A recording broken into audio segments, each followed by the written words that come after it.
Right ఇక ఎమ్మెల్యేల అనర్హత వేటుపై తెలంగాణ హైకోర్టులో విచారణ జరిగింది.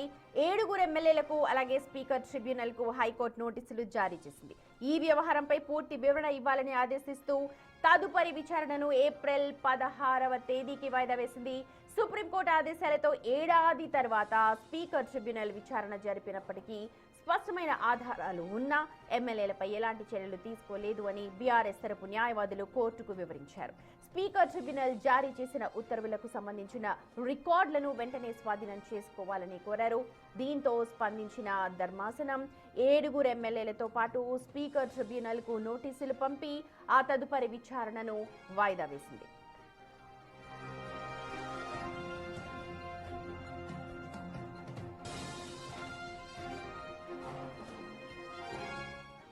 మా ప్రతినిధి సురేష్ ఉన్నారు అప్డేట్స్ అందించడానికి. సురేష్, ఎమ్మెల్యేలతో పాటు స్పీకర్ ట్రిబ్యునల్ కు కూడా ఇప్పుడు నోటీసులు పంపారు, అలాగే వాయిదా వేశారు కేసు. జరిగిన వాదోపవాదాలు ఏంటి ఒకసారి చెప్పండి.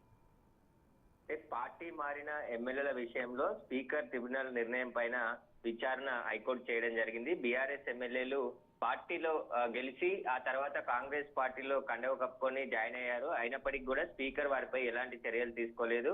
కాబట్టి స్పీకర్ నిర్ణయాన్ని రద్దు చేస్తూ ఎవరైతే ఎమ్మెల్యేలు 7 ఎమ్మెల్యేలు పార్టీ మారారో వారందరిపైన కూడా అనర్హత వేటు వేయాలని చెప్పేసి కూడా వాదనలు వినిపించడం జరిగింది. అయితే 7 బీఆర్ఎస్ ఎమ్మెల్యేలు గెలిచిన తర్వాత కాంగ్రెస్ పార్టీలో చేరినటువంటి వార్తలు మీడియాలో వచ్చినటువంటి కథనాలు ఇవన్నీ కూడా రికార్డ్స్ ఉన్నాయని చెప్పేసి కూడా హైకోర్టుకు బీఆర్ఎస్ తరపు న్యాయవాదులు వినిపించడం జరిగింది.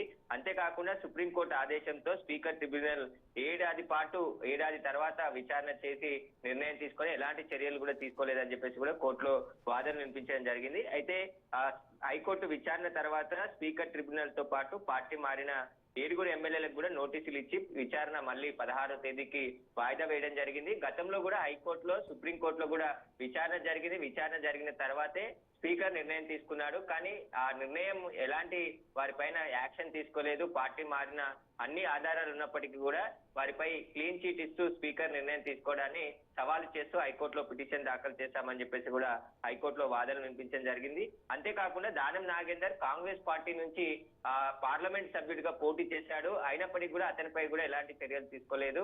కాబట్టి స్పీకర్ నిర్ణయాన్ని రద్దు చేసి ఇప్పుడున్నటువంటి 7 ఎమ్మెల్యేలను కూడా అనర్హులుగా ప్రకటించాలని చెప్పేసి కూడా బీఆర్ఎస్ పార్టీ న్యాయవాదులు హైకోర్టులో వాదనలు వినిపించడం జరిగింది. కాబట్టి ఇప్పుడు నోటీసులు జారీ చేశారు. కాబట్టి వాళ్ళు నోటీసుల తర్వాత రిప్లై ఇచ్చి ఏప్రిల్ 16వ తేదీన మళ్ళీ విచారణ హైకోర్టు చేయనుంది. Right Suresh, thank you.